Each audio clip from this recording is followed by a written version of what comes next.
Hey, deserving listeners. Today's episode is an interview that I did about narcissistic personality disorder.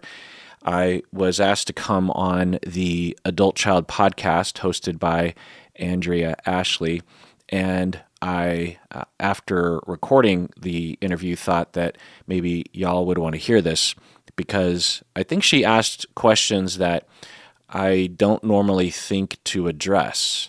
I think that she's coming from a real place of trying to understand it, but also trying to understand how to use this information as a layperson when you're in a relationship with someone who appears narcissistic or is hurtful in some way or self-centered in some way or doesn't listen to you or doesn't apologize.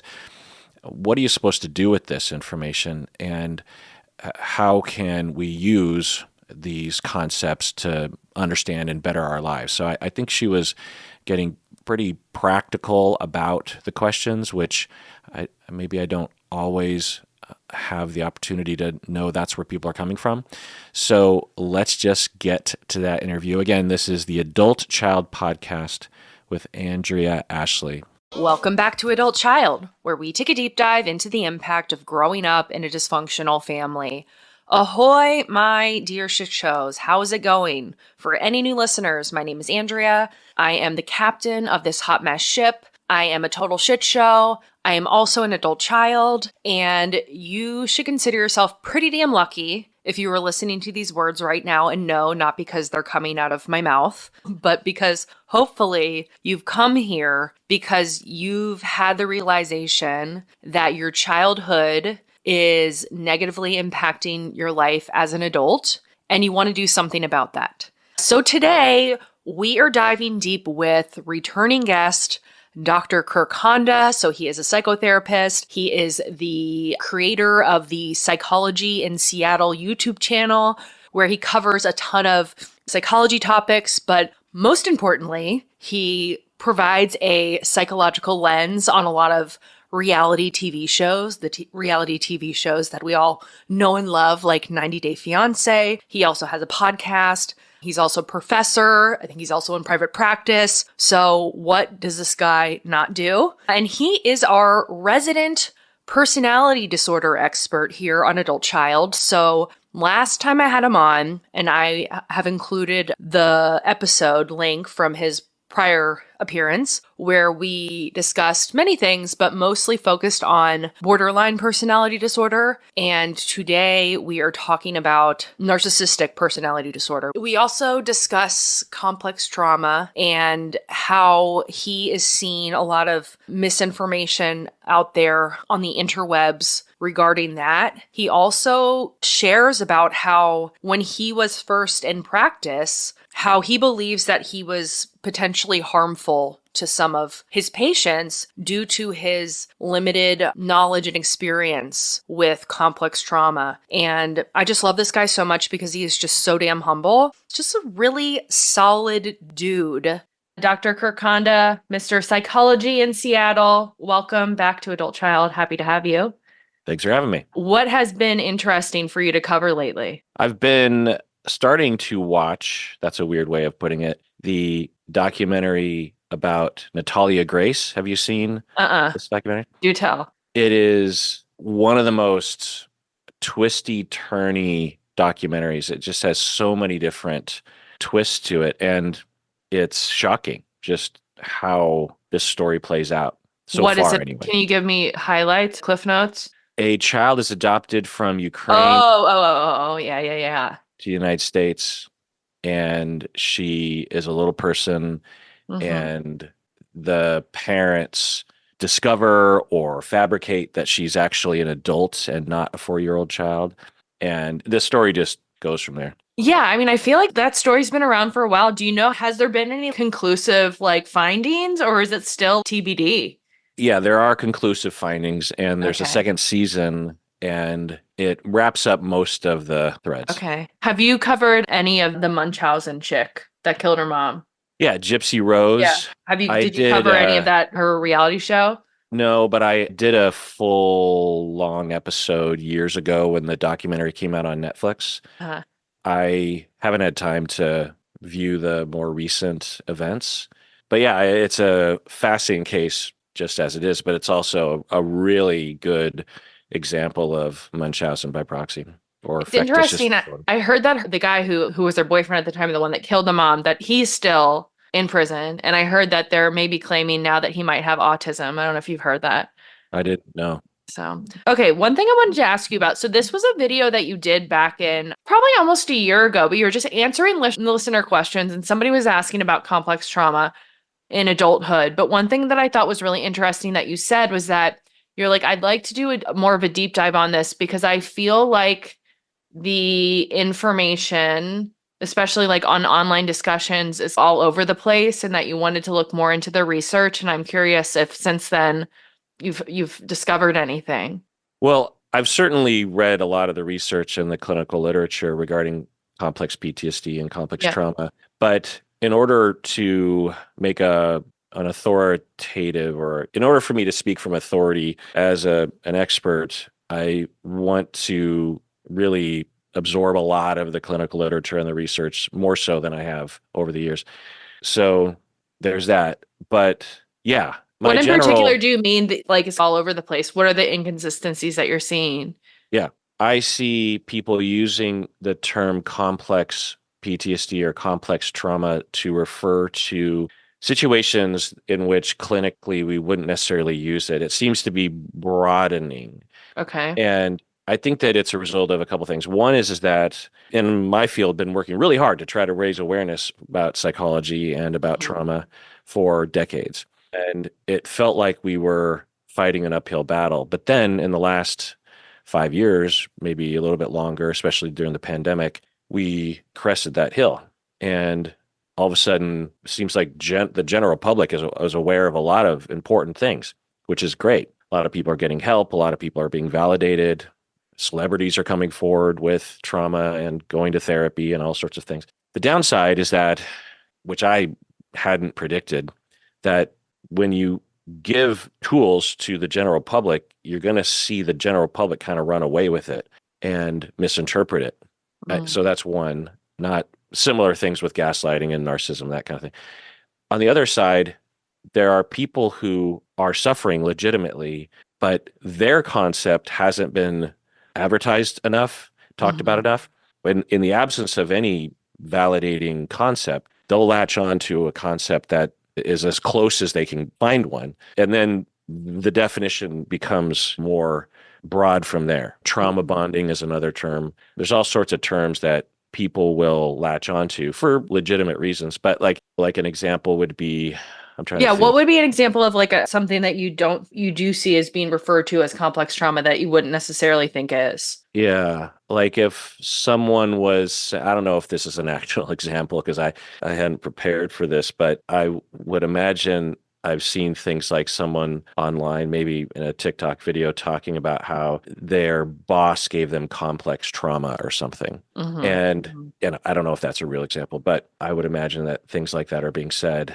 And it's possible. I'm not going to say that it's impossible, but it's not likely that clinically we would refer to it as complex trauma or even trauma to Yeah, yeah. begin with necessarily. Yeah, I feel like it's still such a battle, even just to explain to people. I think a lot of people still don't even comprehend like how on the opposite end of it, like I'll still talk to people and they won't understand like how did you experience complex trauma? How's it trauma just growing up in an alcoholic home when you didn't endure like physical or sexual abuse? Or like I'll get comments like, but your family was like financially well off, so how could you have experienced trauma? Well, yeah, Yeah. that was something that I learned firsthand. I would have clients from all over the socioeconomic spectrum with the exact same problems. Mhm. They would manifest a little differently. Like the richer kids would be dealing other kinds of drugs, Mhm. like X or stuff like that, whereas the kids from the more marginalized neighborhoods would be dealing other kind of substances. But the fights were the same, and the complaints were the same, and the traumas were the same. Yeah. Yeah, what's been interesting for me is that I've realized in my healing that there's been some spiritual bypassing from the perspective of dealing with the anger and the sadness pertaining to my mother because I'm a recovering alcoholic too. I've been sober for 15 years And so I think I've always viewed my mother's harm to me as like, well, she suffers from the same disease that I do. So almost like an understanding of this is why it happened, and then moving straight forward to the just like the forgiveness and the acceptance. And I had, and not really having the anger and the sadness like come to the surface really. And I had an experience back in the summer where like I'm in the midst of an emotional flashback, and it came to me like, I'm 34 years old. Like, I didn't choose this. I didn't choose to be going through this right now, to be 34 and feeling like I'm 6 years old after doing so much fucking work on myself already. And so it's finally been coming to the surface. And I guess it's not, I don't know what I don't know what your perspective is on like spiritual bypassing, but from the perspective of like, it's not intentional. And I think it's just like it comes to the surface when, whether it's your subconscious or your higher power knows that you're ready to deal with it. Well, I could yammer about that, but do you have a specific, are Not you thinking necessarily. like it's strange that it's happening No, or no, I don't think it's strange at all. okay. No, I just think from the perspective of like I hear the term spiritual bypassing and people be like, we're intentionally I'm not aware of that term oh really? yeah. Yeah, it's basically just like not dealing with the pain, toxic positivity in a way. But I'm curious what your perspective is as far as what I've noticed is that as you heal more and as you gain more resiliency, it is then like further on in the process that the deeper stuff does come to the surface. You think you're like doing good, like I've healed this shit, and then a whole nother layer comes up to the top. Has that been your experience with working with clients? Yeah, or just myself and everyone else. Yeah. We have this notion in medicine or in our culture that you have a problem and then you work on it and then it goes away. Especially I think in the United States, and that is not the case when it comes to issues of a certain level. And what you're talking about are the kind of issues that, yeah, never go away. And I understand one, the desire for it to go away, of course, and two, just believing what culture says. And even some therapists, there are clinicians who will say things like, well, if you're still working on it after 10 years, there's something wrong with the Mm-hmm. therapy, or there's something wrong with you, or I don't know if a therapist say there's something wrong with you, but they might say there's something wrong with the therapy, which might be true, but it's not necessarily true. And so I understand that. And the more accurate, I think, way of looking at it is that it's more of a cycle. You're going down around a circle. And every time you come back around to that grief, pain moment, it's perhaps better and easier. You recover faster. It's diminished or it's changed. It's morphed.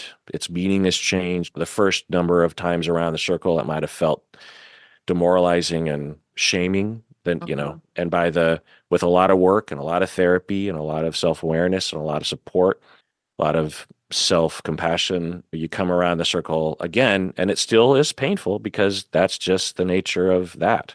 But there's other voices in your head of this isn't your fault. Mm-hmm. It will get better. This isn't your final state. This is a storm that is coming. You have these 5 things that you can do. You've already told people around you that you go through moments like this, and you do those things, and then the storm passes. And then the next time you come around in that circle, it's different. So I think that that's a better way of looking at it. It sucks. Yeah, it's like enough already. Yeah, it's a funny, morbid thing to say, but trauma is the gift that keeps on giving. Mm-hmm. Boy, is it. When you're working with individuals treating complex PTSD and the impacts of childhood, do you do any inner child work or parts work? It depends on what you mean, but generally speaking, yeah, but I don't necessarily frame it that way. Uh-huh. Certainly with parts work as a formal activity, I will do occasionally, but more generally, yeah, it's a worthy model to explore for all of us in therapy and otherwise about like that we have different sides to us, different conflicting dynamics. One way of looking at it is that we don't necessarily have an inner child, but that when you ask someone to think about their inner child, they give themselves permission to be vulnerable in a way that they had to forego because of trauma. Usually around 10 or 13 or something, people without even being traumatized will start to shame themselves for having emotions. When we're Mm. 2 years old, hopefully we're still not absorbing the kind of shame about emotion. And so we will just have spontaneous emotions and we're not shaming ourselves, hopefully, because we're not being shamed from the outside. I mean, certainly there are 2-year-olds who are being shamed, but the average person isn't necessarily being shamed too much. And so if I ask someone to think about the inner child or to take care of their inner child, then it helps people to move past that cultural stigma around emotion. Another thing I've heard you discuss is when you initially started practicing and working with individuals and thinking that you knew about trauma, but maybe not to the extent, obviously, that you do now. And that, I don't know what word you used. I don't know if you used triggering or what, but basically that you were having patients not come back and you realized that maybe you weren't being as effective as possible. Could you touch upon that? Mm-hmm. Yeah, I was being harmful. I was trained and influenced from the outside in a way such that I didn't know a critical reality of the science regarding the brain and trauma, that if people have legit PTSD, because you can be traumatized in the broader term of the word trauma clinically and not develop PTSD or complex PTSD or some other related thing, like there are related personality disorders. But for those who do have those physiological and also personality reactions to the trauma that they had years and years ago, if you just go headlong into having them recall the memories of trauma, although there's a little bit of helpfulness that's happening, the amount of distress they will experience from the exposure of something that they, because a hallmark of PTSD is to avoid the memories. And there's good reasons why they avoid, because when they remember or they're reminded of the memory, they have massive spikes in distress and possible dissociation. And then from those like chronic spikes in stress, people will become a version of depressed. They will avoid a lot of things in life. They might even avoid opening up. They'll shame themselves. They'll avoid being close to others. The syndrome of PTSD all stems from that spike in the stress that happens over time. And so it might seem like the right thing to do is to have people talk about their traumas. It is a trope at some point. It's like the stereotypical therapy session is someone talks about their traumas. And I was actually trained to lean into that. And so for many of my clients, that was fine. They could talk about their traumas because they didn't have PTSD, and then it would work out okay because it would be validating and processing all the good things of therapy. But for people who have PTSD, they can have such a spike that it'll either just turn them off to therapy or it'll throw them into like 3 months of symptoms that could even lead to suicide, by the way. And they're like, therapy sucks because it makes me feel worse. I feel worse about going to therapy. And so there have to be a lot of measures taken by experts in PTSD and complex PTSD before you even begin to talk about your traumas. And that could take 5 weeks or it could take 5 years. It really just depends on the client and the course of therapy and whatnot. What was your process in realizing that you were being harmful? Like, how did that come about? Well, I started noticing that there was one particular client that was very noticeable, that I was working with her for years and we had a really great relationship, and she was a pretty easygoing person.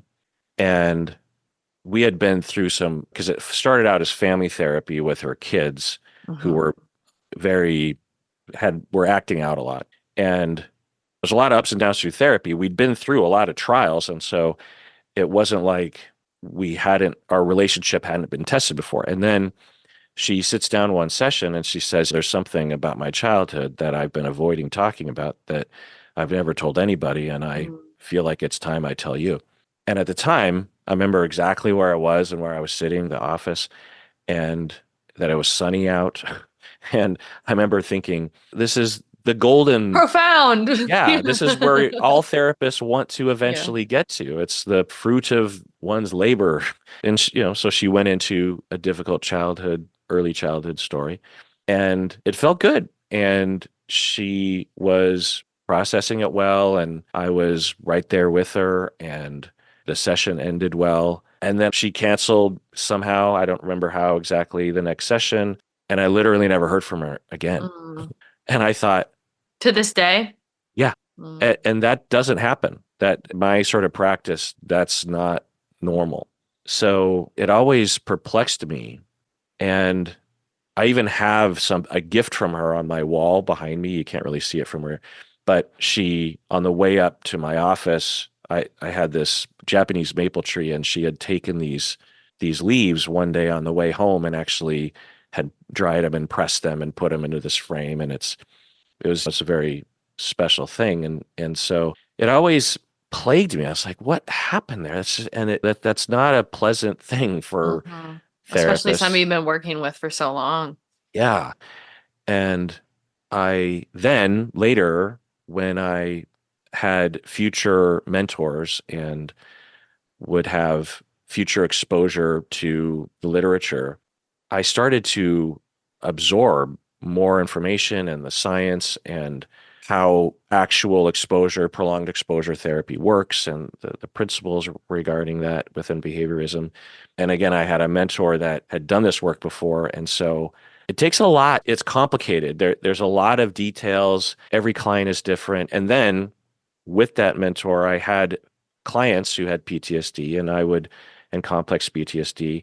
And as I was treating them, although I had newly acquired the science and understood it, applying it is actually really complicated. And so working with the mentor and trial and error through that whole thing for years, eventually I concluded that in the past I Mm. was led astray and had harmed a client and maybe others. In a do-over, how do you think you would have approached that? Like when she said that, I have something I need to tell you that I've never told anyone before. Yeah. Well, in a really small nutshell, what I will say is that I need to make sure that the client understands their distress level, Hmm. that they can communicate it to me, that they understand it right away, and that they have an array of Tools. effective tools to reduce their distress in the moment, in session and out of session. Because as we go into exposure throughout the week, they're going to have spikes of distress because they're starting to remember all these things. And whether they're at work or at home or at the store and they're being triggered, they need to have things available to them right then that can reduce their distress level. Because if they spike on a scale from 1 to 10 beyond like a 6 or a 7, then we're actually doing more harm than good. Because every time you go through that distress, it just makes the trauma more ingrained in the physiology. So for some people, that might take 5 weeks. They might have already done a lot of emotional work or awareness. But for some people, they're lost when it comes to emotions. They've never been aware of any emotion, literally, because of the trauma. And so it could take 5 years just to begin to, one, know your emotions, and two, be able to control them effectively. What are some good ways for someone to suss out whether somebody, a therapist, is like aware enough to treat complex trauma? How the Yeah, hell? there isn't. There Hmm. isn't an effective way because at least in the typical ways people will vet therapists, because even if someone says they're trauma informed or they're Hmm. a expert in PTSD, that I would say is a 50-50 chance they know what they're doing. Also, even if they know, they won't necessarily know how to use it. Like I said, it's complicated. It's one of those things that seems like therapists would just learn and know, but it's really a specialized area. Hmm. Because the other thing, you have to understand dissociation. You have to know how to detect it because people don't typically know they're dissociating. Hmm. So you have to be able to, it's not easy. And you have to manage dissociation because of anyway. So the one thing I would recommend people do is they call them or email them or where there's a back and forth and they say, if someone comes into your office and has trauma or PTSD, what do you do? And so if you hear them lay out a version of what I'm saying, there's a greater chance that they know what they're doing. But if they don't have any if they just say like, well, we'll talk about your trauma, then I would steer Run for the clear. hills. Well, Yeah. I wouldn't necessarily run for the hills, but I, I would really try hard to find someone that exhibited expertise in this area. Yeah. Yeah, I would think too, an understanding of like family systems is also really important and code there's just so many things and Yeah. like you said the last time we were on, like there's only so much you can learn in school, right? Yeah. Yeah. So, There's so many things. I've been living and breathing this topic since 1995. And as a therapist, I've 2 masters and a doctorate. I, I've been working this whole time. I've been a professor. when you teach it, you got to really know it. And when you're a professor, you're with all these other academics, and you're in the mix all the time. Your friends are also clinicians, so you're at the bar at midnight and you're talking about psychology topics. Then I start a podcast, so and now I have family members that work for the podcast, so we talk about. So I live this whole thing, and I'm still in the dark or not fully aware of the vast majority of topics within psychology. It's just too big. hmm Okay, so now to pivot over to narcissism and narcissistic relationships, what do you think are the biggest misconceptions for the general public at large about narcissism to start off? So I don't know exactly how, I could imagine how, but through the awareness of psychology that I was talking about earlier, people became aware of this clinical term called narcissism. And people are now seemingly using it, Describe everyone? but specifically anyone who I think what they're using it for is a replacement word for harmful or Mm-hmm. abusive or toxic. And it's getting weirder. Like in the beginning, when I first started hearing people using it wrongly, they were using it as a replacement for a psychopath or an antisocial personality spectrum individual, which isn't super far from the mark. It's still drastically wrong, but at least it's in the ballpark. And they were only using it for like the severe cases. I was watching 90 Day Fiance not too long ago, and one of the individuals was calling their husband narcissistic, and the context, which I'm not really remembering, but it was so, I was like, huh? It almost seemed like she was using it to refer to someone who just wasn't a good husband or so. It wasn't even related to self-centeredness or arrogance or being harmful necessarily. I just thought like, wow, so we're just using narcissistic or you're a narcissist to refer to literally anybody that you don't We don't like. like. Yeah. Yeah. Like I don't like pickles. They're narcissistic. And like, huh? hmm It's like, wow. And I will have students now who will come into my program, and I have to deprogram them hmm from having been quote unquote educated about topics like this. And it's so annoying. In the past, it was hard because they hadn't even heard of the term, but I'd rather go back there because now I have to deconstruct the whole, I have to start, I can't start from the beginning. I have to start from way back to rework all this stuff. And I worry because there's one, research shows that among many topics, narcissism is not well understood among clinicians. And a lot of clinicians don't understand that they don't understand it because it's really Mm. personality disorders in general are like super complicated. And I worry that I think I've seen evidence of this, that there's a lot of therapists online like myself, but there's a lot of novice clinicians online who are just saying shit about narcissism and they don't know what they're talking about. So when you have clinicians talking to other clinicians online, then that's when things start to, because who else defines these things other than clinicians? And then you have all the experts who aren't necessarily online. I'm one of the few online that actually, I'm one of the few people that I would consider to be an expert, not to pat myself on the back, but it's a specialty of mine who actually is online. And so I worry that in 10 years, 99% of people and clinicians won't even understand what it means. It's a But useful concept is the thing. no It's kidding. a very useful, when you understand it, it's a very useful construct, but it's specific and being misused. Yeah. It's concerning if you're seeing practitioners talking to other practitioners and giving false information, like in an online forum. That's really disturbing.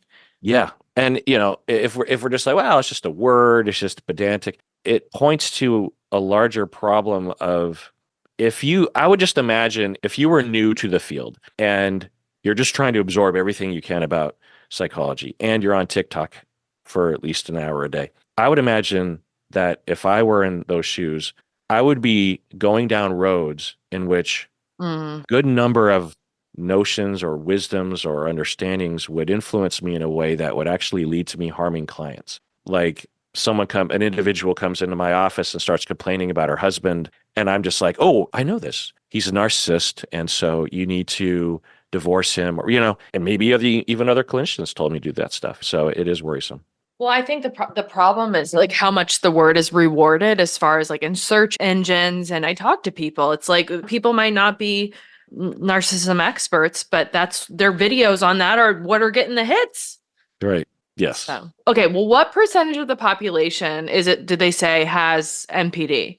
I think it's like 2%. It depends on how you define it in the study, but Okay. most studies. How would it vary? Like how are there big differences in how the personality disorder is being defined? If you're looking at actual like psychological studies and literature? Well, I will, yeah. So in the studies, sometimes they will broaden it, particularly when they're talking about general narcissism, because Okay. that's a whole other topic in that you might hear studies that say like people are more narcissistic today than they were 30 years ago. They're not talking about narcissistic personality disorder. They're talking about something that actually is dubious because it could literally be a sign that people have more self-esteem now in a good way than 30 years ago. And you wouldn't frame that as being narcissistic. But so that's a whole other topic. I can't remember the main researcher's name. But when it comes to trying to actually find, NPD, the prevalence in society, sometimes it comes down to like, how do you ask the questions? How much do we allow other people to make calls about other people? If you're asking, how many narcissistic people do? So there's a lot of different methods, but generally speaking, when you actually do pretty rigorous assessments of individuals that are expensive, it takes a long time. Yeah, it's about 2%. And do they have to meet all of the criteria, or is it like, what is it, like 5 of 7, or how many I don't know. characteristics I are don't there remember the again? specific in terms of the DSM language, but yeah, it's a set. But generally speaking, what clinicians, experts will say is that the criteria and the whatever 5 of 7 is just there as a way to provide some quote unquote scientific threshold, because otherwise it's hard to know if people are all following the same rules. But generally, what we would say is that someone has developed a schema in which deep down they believe that they are nothing, that they are worthless, shameful, just irrelevant creatures deep down. But their solution, their defense, is to delude themselves and others that not only are they worthy, but they're superior. And they need that to be true, because even if everyone else believes that they're superior, but they know that they're not, they will crumble. So a lot of their efforts to make sure everyone understands that they're superior, maybe even making other people inferior, is because that's evidence that they are worthwhile. They're not constantly trying to make everyone inferior just because they want to. They're doing it because every minute of every day, depending on the severity of it, they're trying to reassure themselves that they're okay. But they know they're running on a treadmill away from a monster, and they're never getting far away from it. How much consciousness is there of that? Zero. Very little. Yeah, none. Personality disorders without treatment, the hallmark is that they lack insight. Yeah.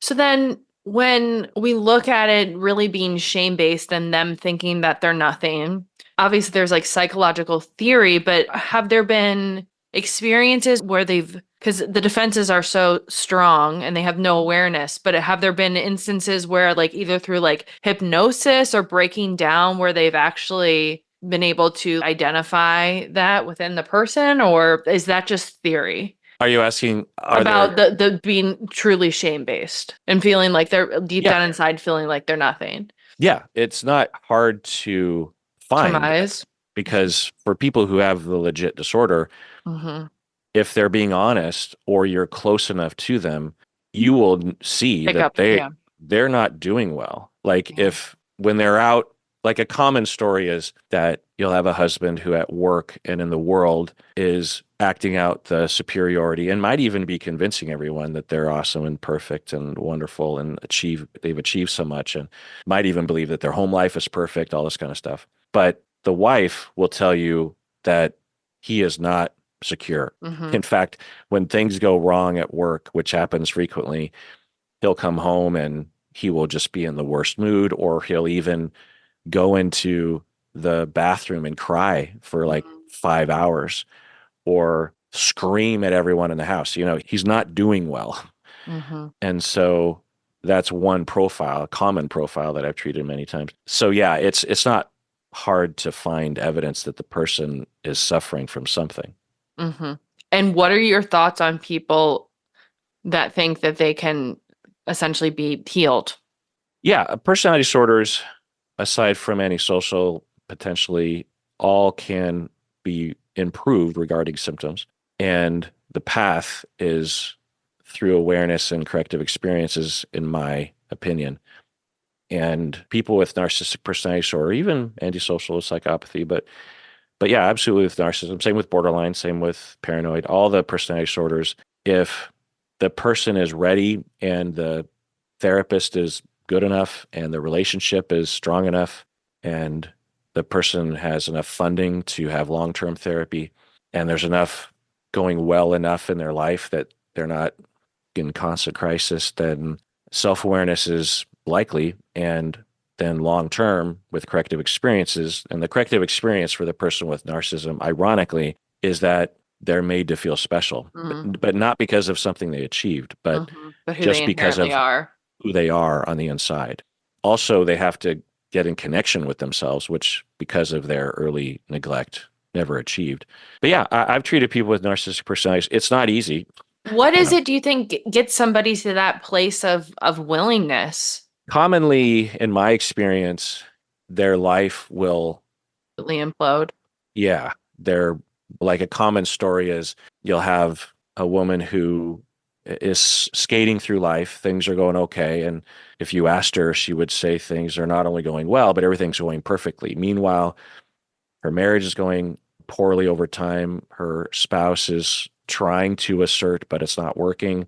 Then all of a sudden, divorce happens, comes out of the blue. And there's been a lot of fighting, but this one's bigger. And then the wife, the narcissistic person, is like, well, I don't understand. Like, I thought everything was perfect. And then the narcissistic person can't rely on their normal defenses because as the constant onslaught of the pain of the loss or the disillusionment or the loneliness, then they can't get on top of it. Their normal defenses aren't working and they might turn to substances. Someone might suggest they go to therapy. Their workplace might say, hey, unless you go to therapy, we're not going to keep you around or something. And then they end up in my office.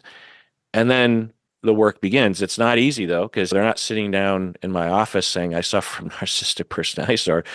They're just like, I just need 5 sessions to get over this hump or whatever. But yeah, it's usually something like that. And so is part of the process of getting them quote unquote better, getting them to understand that they have NPD? Yeah. Is that, yeah. And I mean, I don't how know if I always use that because narcissistic personality disorder, the phrase, the label it's quite is specific to the DSM and, the research literature, but not every clinician or clinical piece of literature uses that exact phrase.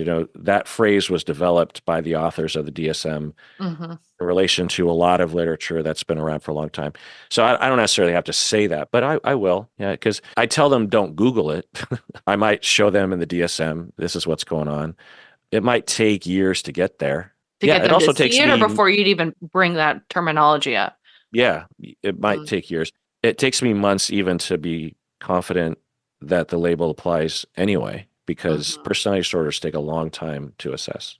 And so do you feel like you can be helpful to them in those first few months when you're trying to get an idea of what it actually is going on with somebody who's suffering from a personality disorder? Do you feel like they're getting much out of it, the process? Yeah, depends. But Uh-huh. yeah, people with narcissistic personality disorder, they're not aliens. They have Yeah. the same kind of humanity that everyone else does.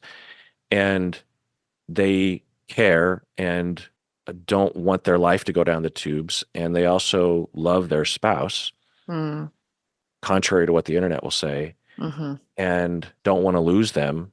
mhm. Or they also probably know that they're a little arrogant and a little braggy. And they don't want to do that to other people.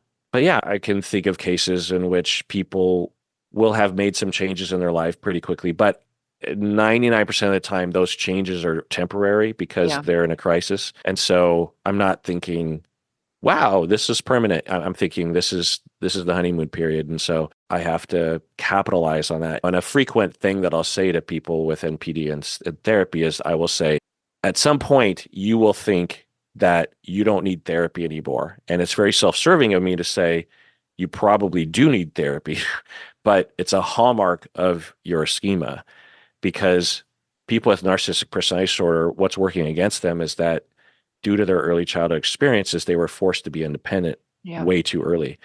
And so they think that the default mode in life is I don't need pathological help. independence. Yeah. And when their defenses kick in, they're like, I know more than my therapist does. But even Mhm. just baseline, they're just like, yeah, I'm good. I don't need to bother anyone with my things. So when they're in that honeymoon period, I try to plant those seeds of like, you're free to leave and I'm not going to disparage you, but I'm just saying it's a hallmark of your thing that you're going to drop out at some point because things are going a little bit better. And then you're right back to where you started a year from now. And I would imagine that even when you say that every single time, if you're working with somebody long enough, that will come up. I'm assuming that they Yeah. think they're good. Oh, And then yeah. how do you navigate that? It's fraught because, like I said, it's very self-serving to say, I've diagnosed you as clinically wrong when you say you want to drop out of therapy with me and stop paying me money. So I will be explicit about that and very careful about any sort of pressure I put on people. But I'll phrase it in a way of saying, like, in my clinical opinion, this is what's going on. And I would predict much better things for you if we continue with this long-term work. It takes a while. You're absolutely free to leave, and I'm not going to get upset if you make that choice, and we'll start transitioning to terminate. But that's just my clinical opinion, and you can take it or leave it. Some people take it, some people leave it. And what would be indicators that you see that somebody is getting better? Vulnerability and like true vulnerability, like when they are hurt or sad or rejected or scared, they not only talk about it, which is great, but Hmm. they also will emote it. Like their their husband hurts their feelings emotionally, like he um I don't know, he was like I don't know, a common narcissistic kind of trigger would be that you're at a dinner party, and let's say the wife, she's narcissistic, and the husband is paying too much attention to other people and or isn't complimenting her enough or something. And it's really because there's other people, there's eyes on her, self-conscious, and then on the way home, instead of giving him the cold shoulder or putting him down, she cries. She just Mm. says, when you were doing that, I don't know if it's just my issue, but and my trigger from my early childhood, but when you were talking to other people and you weren't being there for me, it was destroying me. Again, it could be me, Mhm. but I'm just telling you, like, it was so hurtful. And then crying. That is very hard for someone with NPD. I mean, it is. I can work for years and feel pretty good about how things are going, and not see that for 7 years. There's such a blockage there. It's so scary because when they were 1 year of age, they were vulnerable, but no one was there. Mhm. So that's the next question. It's nature. Yeah. No, no, Any it's nurture. nurture. Yeah. Sorry, nurture. Sorry, I mean, nurture. All nature nurture. might Yeah, you play know what a I mean. role in setting up the disposition to be pushed in that direction. You neglect a 1 year old child, you're going to see something. But maybe with some kids, they already have a leaning in the narcissistic direction, seemingly, or cluster B direction, maybe. And would it always be because they say most impactful is what, like 1 to 2 or 0 to 3? Like typically, is that what we would see with this, or could it be experiences that are granted? I don't know why it would randomly just start happening when they're 6 years old, but generally speaking, are we talking very, very, very early childhood? Yeah, we're talking early childhood for sure.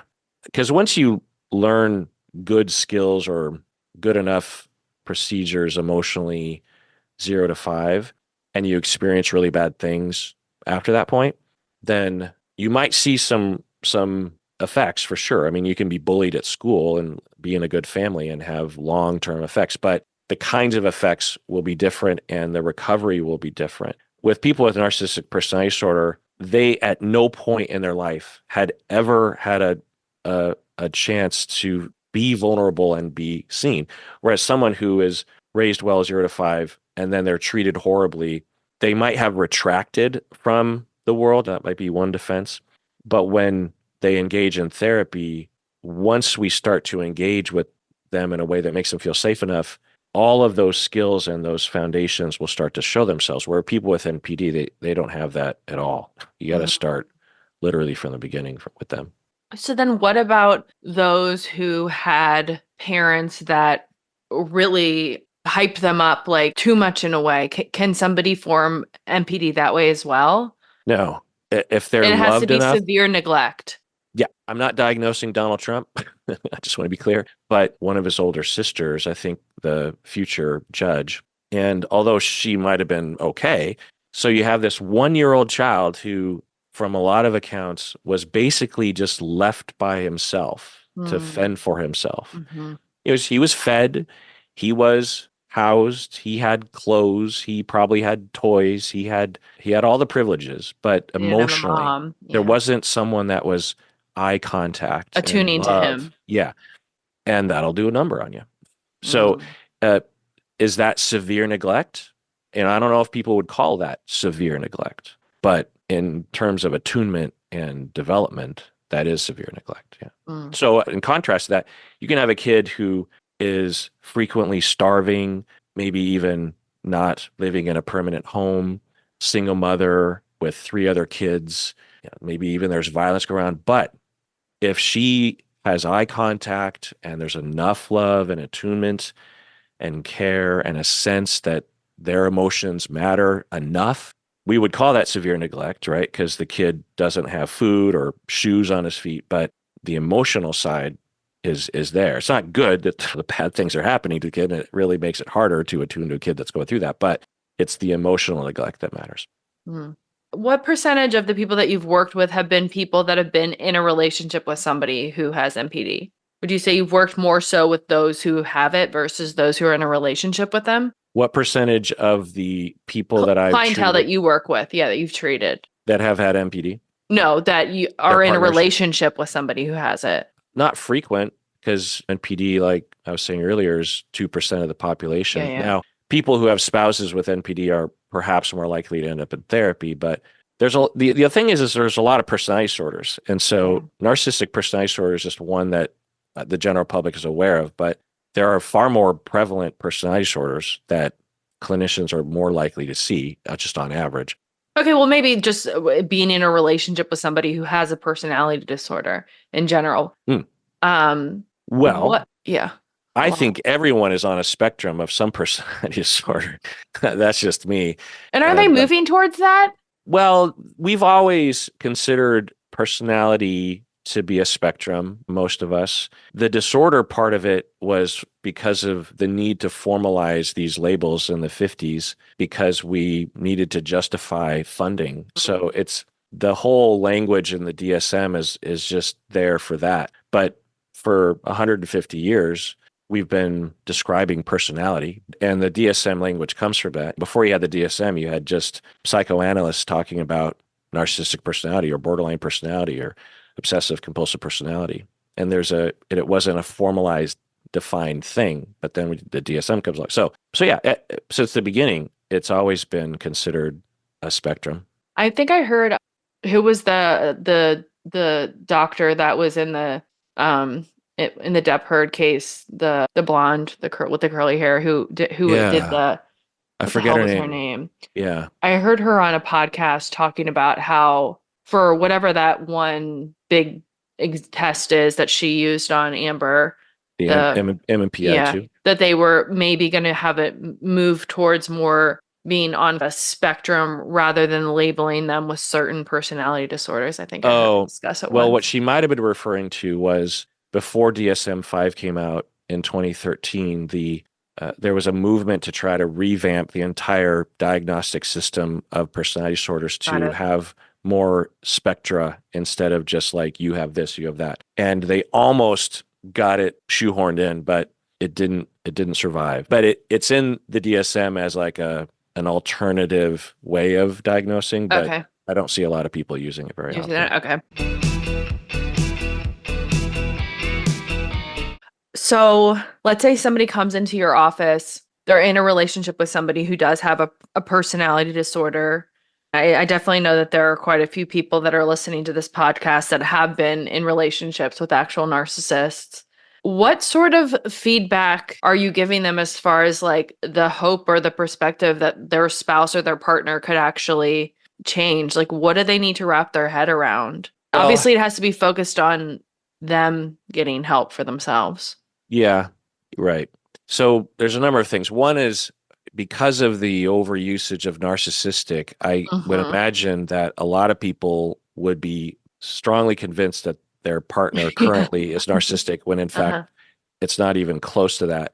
At the And very what so then least, what do you suggest somebody does if they're convinced that they're in a relationship with a narcissist and I would suggest they get away from the word narcissist and stop watching narcissist content. And I would mm, have them focus on just non-clinical descriptions because mm, we can all describe things non-clinically. We don't have to bastardize clinical terms. Just say, I feel harmed. I mm, don't feel listened to. I don't feel that they love me. I feel like they ignore me. I feel like they, especially if we're talking about just flat out abuse, they hit me or they gaslight me. Well, even that term is bastardized. But I would just recommend people stop trying to use clinical terms, and because you have words that have been taught to you that you can use. They're not easy things to use because it's like a lot of people, I mean, there are times in any marriage when people will think they're being abused, maybe, and they're not because you're particularly triggered or it's a bad moment or something. Now, does abuse happen? Yeah. And a lot of people who are being abused they're not allowed to think that they're being abused. So it goes a lot of different ways. So I guess I would say that therapy helps and couple therapy helps. And trying to convince your partner to go to couple therapy is hard, but there are ways and there's a path forward. But it's complicated because there's a whole group of people in this category that are currently being abused by any measure. And by entertaining the idea that they can fix their partner is actually just playing into them being a victim further. And they definitely should be taking steps to get away at the very least for a bit so they can think for a second because they're deep in the pit of victimhood because the partner over the years has gaslit them legitimately and been tore them down. And so giving general advice is tough. But I will say, and I have had this conversation with clients who have partners with actual narcissistic personality disorder. And I will say that depending on the situation, that yes, if like I'm thinking of one client where her husband had narcissistic personality disorder and he, it was a similar thing I was saying earlier where my client decided to divorce and then he had a meltdown and had a complete change of his behavior and his mindset and was being vulnerable for the first time in 30 years of the marriage. And then she was like, well, I'll maybe consider us getting back together if you go to therapy. mhm, And since I was there to help her to guide this, she didn't say just go to therapy. She said, you need to find a specialist in narcissistic personality disorder. He did that. This is a long kind of term kind of story here, but and so he was meaningfully using individual therapy. They also went to couple therapy with a specialist. And what I was telling her after that dust had settled, I said, this could be years before you see any major results. You're in a much better place now because he's in therapy and you're in couple therapy. You have ways of, if anything happens in the week, you're going to be able to talk about it right away. And so he's going to be more on his toes about making sure he's not just slipping back into those defenses. But the problems didn't cease. His personality didn't change overnight. The relationship, in a lot of ways, just had to be completely rebuilt from the ground up because the whole premise of the relationship was based on their defense. She had the mirror image of it, of mhm. a denial of self and a codependency and this kind of thing. And so it was years and years of work. But what she would tell me was after years of that, that things were better and they weren't perfect, but she was glad that they all went down that road, and so was he. Did they get back together? They never really Divorced? actually broke up. Yeah. Okay. So yeah, but she was reinvigorated by things and was willing to come to the table. So I think it's interesting. I totally understand the over pathologizing and maybe not using labels. But then at the same time, I think about it from the perspective of like, if you're dating an alcoholic or something, and how it is important to understand and learn about the disease if you're in a Mhm. relationship with somebody, especially from the perspective of like having like false hope on how easy it is to get sober or how easy it is to change. And so, do you feel like any of that is important from the perspective of dating somebody with a personality disorder? Yeah, that's a good point. Personality disorders are harder, a lot harder to comprehend than an alcohol use Alcoholism. disorder, but Hmm. not that alcoholism is super easy to know. But what I would say is that instead of a particular label, I would put your partner to the test, which Mm, doesn't sound great, but of like, is there any, if I set up the situation perfectly, so say I'm in the relationship with someone that I suspect has some personality disorder, some rigidity, which is another kind of term. I would say like rigidity of perspective, I think is one way to mm, put it. Because personality disorders, the hallmark is they perceive things differently and thus they feel things differently, thus they act differently. It's all based on the filter they see everything through. Or for me, if I'm a layperson, I would, because a lot of times when you're trying to convince your partner of something, it's in the midst of a fight, and there's a lot mm-hmm, of. So I'd wait until everything was calm, and then I would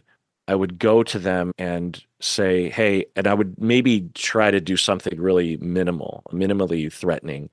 I don't know, something like, "Hey, can we just do a? I'm really sorry, but can we just do like a little exercise where." Maybe even this is even over text or something. It's like, I'm going to identify one thing that I have done bad in this relationship over this past year, and then, and I'll apologize for it. And I want you to do something, even if it's just mm, small, whatever it is, just the tiniest little thing. And I'll start. And then you say, last week I was mean to you because when you did this, I just blasted you or I was short with you, whatever. And you don't have any excuses. You just say, it's on me. End of story. I was wrong. And then what does your partner do? Because a non-personality disordered partner is more likely to be able to respond to that. They might get a little weary, like what's going on, especially if it's brand new. But mm, someone with a personality disorder, it's going to be really hard for them.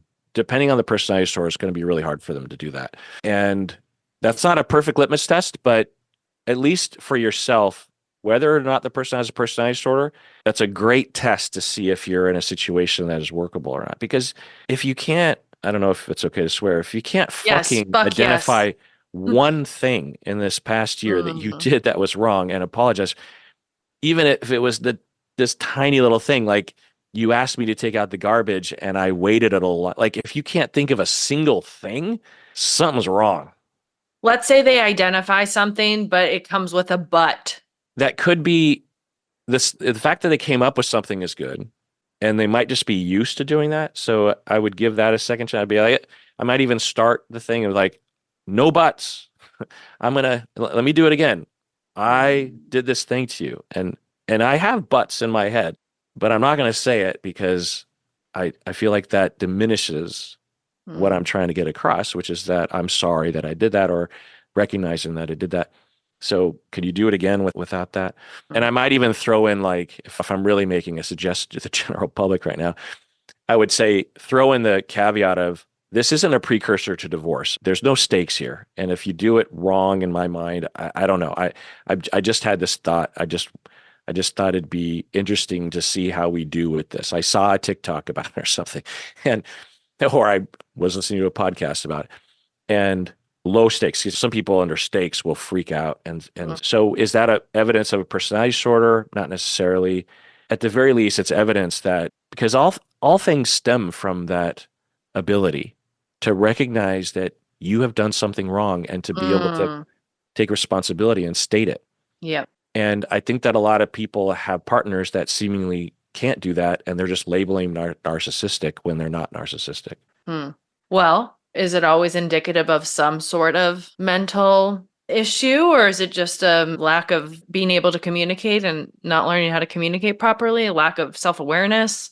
Yeah, all the above. It could be a variety of things. It could also just be their mood or the way you delivered it or something. But I wish that people would talk more about this fundamental, which is Mm. just universal. Everyone understands the function of Being able each to. person being able to Mhm. say, I did this bad thing to you, however small, or I Mhm. did this big bad thing to you. And I have my excuses, but I'm not going to say it. Everyone understands that's important. And you don't Mm. need a label. We don't, and it could mean something. It might not mean who, but without that, then one, your relationship isn't going to function well. Two, it's going to feel really shitty over time, especially if you're the one apologizing, you're the one saying, I'm sorry, and you're getting none of that Nothing back. back. Yeah.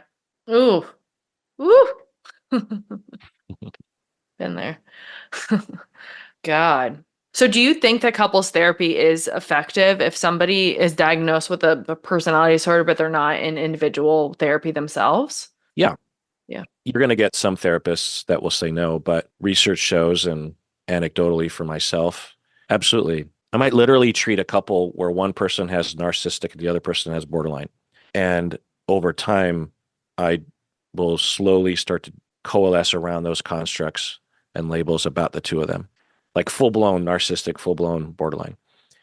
And there'll be a lot of volatility and a lot of fighting and a lot of perceptual issues, a lot of triggering, because both people have their traumas, massive traumas and triggers.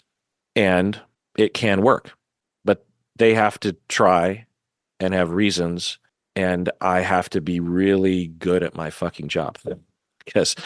the amount of countertransference, because that's a whole other thing, is that the amount of evoked feelings that people with personality disorders will cause in other people as you get closer to them is tremendous. And therapists are prone to that as well. And without expertise and experience, then therapists will become convinced of some very strange things and will, at the very least, reject a client wrongly or even harm a client in some pretty overt ways. So it's hard, but yeah, absolutely. It's better if each of them has individual therapy and in addition to that for sure. But I've done that kind of work before, yeah. Mm. How much of it do you think at play if somebody's in a relationship with somebody like that and they have love addiction or attachment? Like, how much of that do you think is in play in them staying in the relationship? What are your thoughts on love addiction? Well, I don't use that term. I think that it's generally defined in a way that just looks like preoccupied attachment to me or having been victimized by threats, some sort of dynamic in a relationship where you frequently feel like you're pursuing or wanting but not getting enough of or something. There's also dependency, over dependency. So Would you say typically in these situations that there is an aspect of trauma bonding going on specifically in what? in relationship with somebody with MPD? Yeah, I think I understand your question. That so you take someone with legit and narcissistic personality disorder, and their partner also has a lot of issues that result in them Being attracted to that wanting to person. be with that person in the first place Mhm. and staying with that person. Yeah, that's Mhm. almost always the case. Yeah, but I wouldn't go as far as the internet would and say, well, it's their fault too, or something, because it's really no one's fault. It's Yeah, just how things play out. People do their best as they work their way through life. absolutely. I saw that you've been interviewing your dad. Yeah, How's that been? amazing.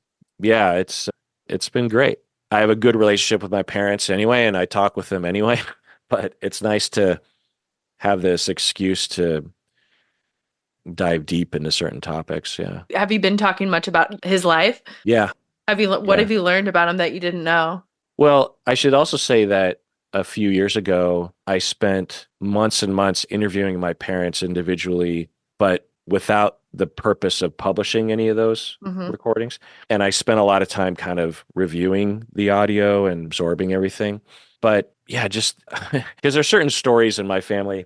My parents just had their 60th wedding anniversary, and I'm close to all my siblings, and we're a close family. And so there's a lot of family stories that get told. And I've heard a lot of them, but to hear them, it was interesting to hear like one story. My dad, I'd never heard him say this in high school because my parents have been in high school. He said that he volunteered to become a hall monitor, right? You're someone at school that makes sure that kids are following the rules, but you're a volunteer. you're a snitch or something. And he said that he signed up for it partially because he could check out the girls and he was stationed outside this class that my mom would come out, and that's when he saw her, and he sort of already knew her, but he saw her and he just remembers just seeing how happy she was and how pretty she was and just how positive she was and how open and talkative she was, and because she's still that way. And just hearing him describe that was something I'd never heard before. And it's so specific, right? It's and relatable. It's the meet cute. Turned out my dad was currently dating my mom's friend. Okay. And then essentially in a 1962 version, he ghosted that first girl and then he called my mom Ghosted her. and Oh, asked Lord. her. And my mom's first response was, "Are you going out with my friend?" And he's like, As a kid, how did you see your parents handle conflict? That's a great question. It's hard for me to remember because I wasn't really taking note, which says something Yes, because I don't remember absolutely. I don't I sure remember do. them. I don't remember them fighting. I don't remember them arguing. I never had the impression that I could get away with something in front. They're very united front. So yeah, I always just figured They were they good. talked about it at night or something at times. Mhm. But they also had a very loving physical, lots of kissing and hand holding and all that mushy stuff. So, but upon talking to my parents, I've learned that my dad told me in the interview that he actually really admires my mom because my mom chooses to let go of things. She just says, I'm not going to hold on to that. And then just stays positive. Whereas my dad, he was saying he tends to ruminate negatively on things and he's trying to be like her. Also, it sounds like they're talking more now than they were before, which I have this suspicion because they listen to the podcast because they're such great parents that they're very attentive, even though I'm 53 years old. They still are like, well, we gotta. Mm. It's like they're going to my recital in the third grade or something, and I talk a lot about attachment and relationships and conflict and everything. And I wonder if it's um, rubbing off on them a little bit. But My parents are both active alcoholics, so they're definitely not listening to my shit. oh They're proud of no, me, but oh, yeah. meaning that their lives are too chaotic for them to actually have the It would brain hit space. too close to home, I'd feel Oh, really uncomfortable. Yeah. oh, okay. So they would want to, but Yeah. it's No, I know they want to deep down inside, but oh, okay, okay, it's not good. It's dark. yeah. Well, this has been amazing. Do you want to promote anything or what are you excited about? Any videos that or you're going to continue to color Natalia Grace? What is that on? I need to watch it. Is it Netflix? It is on Max. Okay. You know, Perfect. I am looking forward to watching season 6 of Love Is Blind. Nice. When does that start? Has it started? Valentine's Day, Valentine's Day. 2024. What do you think about that concept? What? Love Is Blind? Hmm. I like it. I wouldn't do it. Yeah. I think it could be tweaked to be less exploitative Hmm. in some ways. But I think from I've talked to a lot of the cast members, and most of them say that they had a good time, and some people did not have a good time. Some notable cast members, which I believe, and I hope that the production changes their methods over time, and there seems to be hopefully some effort along those lines. But what's interesting because it isolates people not only just in this warehouse area where they're filming, but they also don't have their phones and they don't have Mm. contact with TikTok and their friends and their family. And so it really, and work, we're more and more people, the average worker today would have been called a workaholic 30 years Yeah. ago. Yeah. And I think it gives people a chance to finally slow down and actually focus on something. And I think for some people it works out. There's a lot of marriages that are still around from that For show. the show. Yeah. It's very romantic. Do you watch that show? I watched I like Not Married at First Sight. Yeah, that's the same production company I found out actually. Oh, really? Yeah. Yeah. Yeah, that's an interesting show too. It's just nice. I don't know. A good romantic storyline always gets me. So I love Love on the Spectrum is my fave. oh yeah. So have you watched that? I've seen bits, I think. It's so cute. It's Oh, really is it? endearing. So Okay. yeah. Well, thank you so much for your time, and thanks for being the real deal and letting people know what's up. And there's a lot of bullshit out there. So I'm really grateful for especially just the amount of time that you put in continuing education and research and making sure you're in the know of what the hell is actually going on and not just spouting crap. So, you do. Well, You know your thanks. shit, dude. I better. I teach it. So What classes do you otherwise, teach? well, I'm currently taking a sabbatical for a bit, but a main class that I taught was for therapists was a class in which they analyze their childhoods. They learn a bunch of theory and academic stuff, but then the other half is they actually will individually investigate their own childhoods and the dynamics and their issues. And there's a lot of sharing with each other, voluntary sharing with each other, whatever they're wanting. And I create a lot of experiences in class to make it real. There's a lot of aha moments Oh, I would imagine. and a lot of crying. Did you ever do anything like that when you were in school? Yeah, I took the same class. Okay, I'm glad to know that they have that. Yeah, it's an important class. No shit. Yeah. No. Well, thank you so much for your time. This is great.